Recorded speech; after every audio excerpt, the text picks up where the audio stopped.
Halo Sobat GP, kembali lagi ke channel kami. Jangan lupa dukung terus channel kami agar terus berkembang. Dengan like, komen, dan subscribe.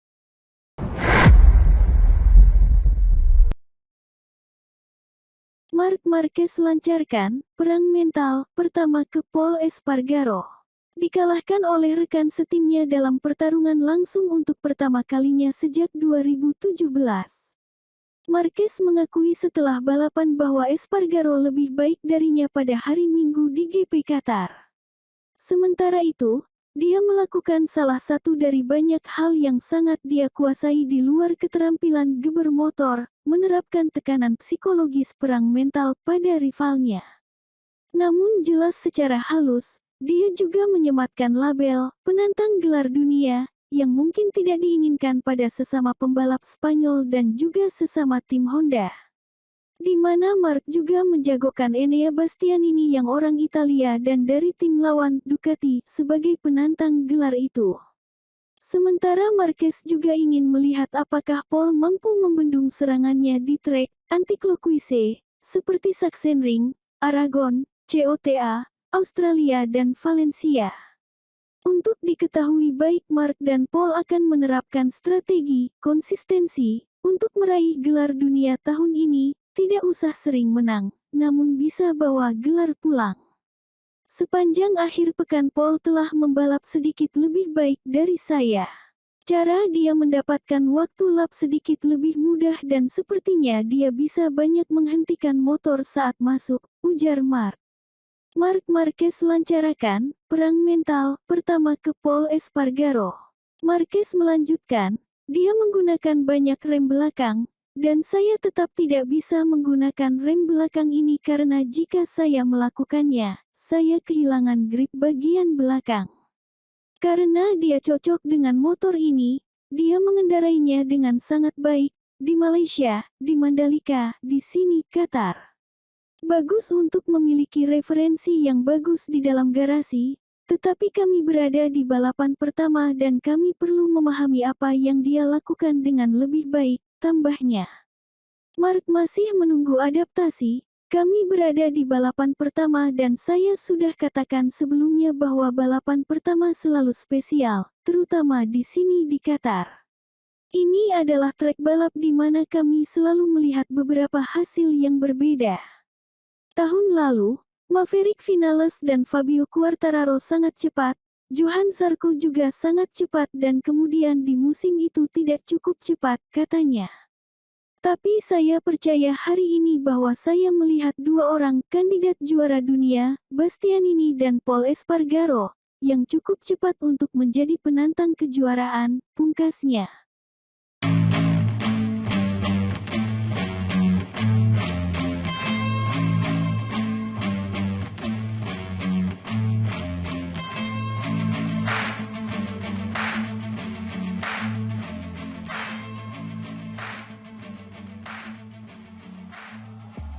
Halo Sobat GP, kembali lagi ke channel kami. Jangan lupa dukung terus channel kami agar terus berkembang. Dengan like, komen, dan subscribe.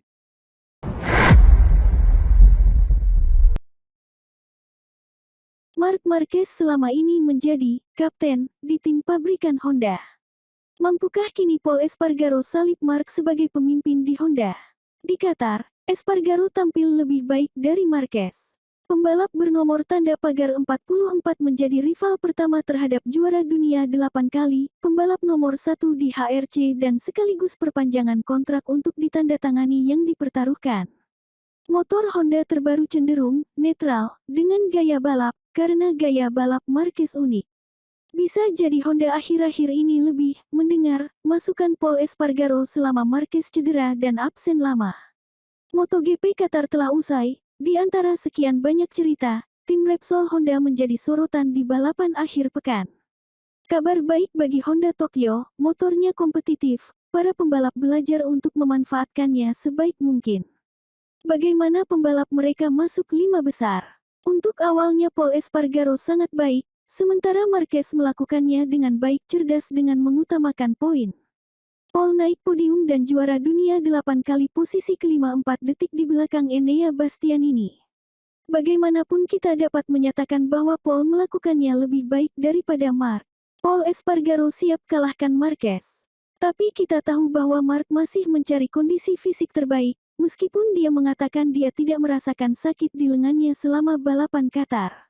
Paul, di sisi lain, sangat tangguh dan cepat. Dia juga sudah cepat pada tes Sepang dan Mandalika, baik di single lap, terutama pada kecepatan balapan race-pace, yaitu dalam simulasi balap. Paul Espargaro punya satu alasan lagi untuk bisa mengalahkan Marquez, yakni masalah kontrak, yang berakhir pada akhir 2022, kemungkinan akan ditandatangani sebelum kejuaraan berakhir. Dan dia akan finish di Valencia, tepatnya di 20 balapan. Paul jelas ingin tetap di HRC, menandatangani negosiasi sesegera mungkin. Pada saat yang sama, dia melakukannya dengan lambat, menyadari setidaknya 3 hal yang sangat penting baginya. Pertama, Paul sudah klop dengan RC213V terbaru. Kedua, Espargaro sementara ini lebih baik dari Mark, dengan podium 3 lawan tempat kelima. Ketiga, Honda selalu berhati-hati dan konservatif dalam hal pekerjaan yang dilakukan dengan baik dan hal yang rumit jika memulai kembali bersama dengan pembalap baru yang tidak mudah untuk ditemukan.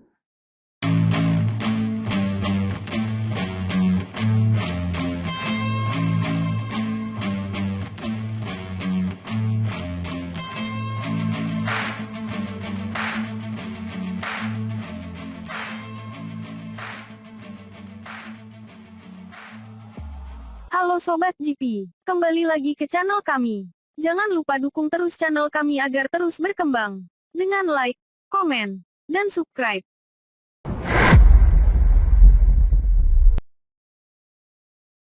Marc Marquez menguji pengerjaan aspal ulang resurface sirkuit MotoGP Indonesia.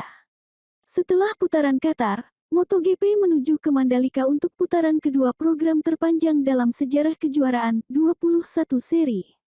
Sirkuit Indonesia membuka pintunya untuk kejuaraan dunia selama pengujian pramusim, sesi pengujian di mana para pembalap tidak ragu untuk menunjukkan ketidakpuasan mereka dengan kondisi lintasan. Namun, Mark yakin bahwa pekerjaan baru di sirkuit akan memungkinkan balapan yang lebih aman, meninggalkan masalah yang dialami selama pengujian kemarin. Kakak Alex LCR itu yakin kondisi aspal sirkuit Mandalika akan lebih bagus saat digelarnya MotoGP pada akhir pekan depan setelah mengalami pengaspalan ulang. Marquez mengaku tak sabar untuk balapan MotoGP di sirkuit baru Mandalika Indonesia yang menurutnya trek yang simpel namun menghibur. Ini adalah sirkuit yang simpel dari sisi layout, tapi kondisinya menarik.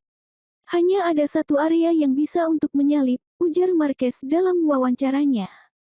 Mark yakin pekerjaan di trek baru Indonesia itu berjalan baik, Dorna melakukan pekerjaan dengan baik. Mereka telah muncul kembali di daerah itu. Ini akan menjadi trek yang jauh lebih bersih, ujarnya. Seperti kita ketahui, pengerjaan aspal ulang yang dilakukan di sebagian trek yang terletak di Lombok, Nusa Tenggara Barat, itu sudah rampung sesuai target. Dengan 1 tahun penuh di depannya, pembalap Repsol Honda itu memulai balapan kedua yang bisa memberinya rasa kemenangan.